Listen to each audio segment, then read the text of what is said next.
kalooban ng Diyos na kayo'y maging banal at lumayo sa lahat ng uri ng kahalayan. Tuwing gabi, pagod si Marcus pag-uwi mula sa trabaho. Dahil mag-isa siya sa inuupahan niyang kwarto, madalas siyang tinatamaan ng tukso, mga bagay na alam niyang hindi nakalulugod sa Diyos. Minsan, sinasabi niya sa sarili, konti lang, wala namang makakaalam. Pero pagkatapos, parati siyang nababalot ng bigat at hiya sa Diyos.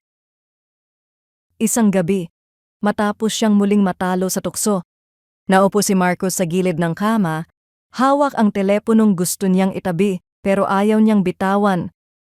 Lord, hanggang kailan ba ako ganito? Bulong niya. Binuksan niya ang Bible app at napunta sa unang Tesalonica 4 na kabanata, talata 3. Kalooban ng Diyos na kayo'y maging banal. Napahinto siya. Ang kabanalan pala ay hindi simpleng dagdag na rules. Ito ang mismong hangarin ng Diyos para sa kanya. At kung kalooban ito ng Diyos, hindi niya kailangang labanan ang tukso mag-isa. Naalala niya ang turo ng pastor, na ang pakikipaglaban sa kasalanan ay hindi lang tungkol sa pag-iwas, kundi paglapit sa Diyos. Hindi pagtakbo palayo sa sarili mong kahinaan, kundi pagtakbo patungo sa Diyos na nagbibigay lakas. Kaya kinagabihan, bago pa man dumapo ang tukso, kinuha niya ang kanyang Biblia, nag-message siya sa isang kaibigang Kristyan, at humingi ng panalangin.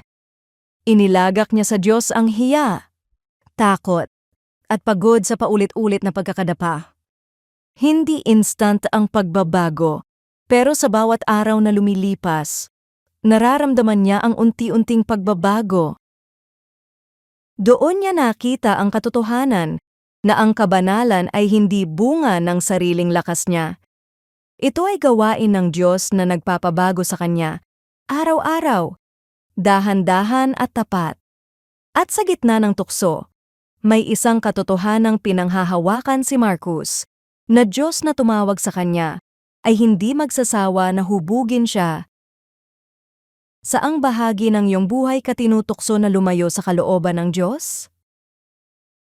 Panginoon, Ikaw ang nakakakita ng aking mga kahinaan at pakikipaglaban. Pakabanalin mo ang aking puso.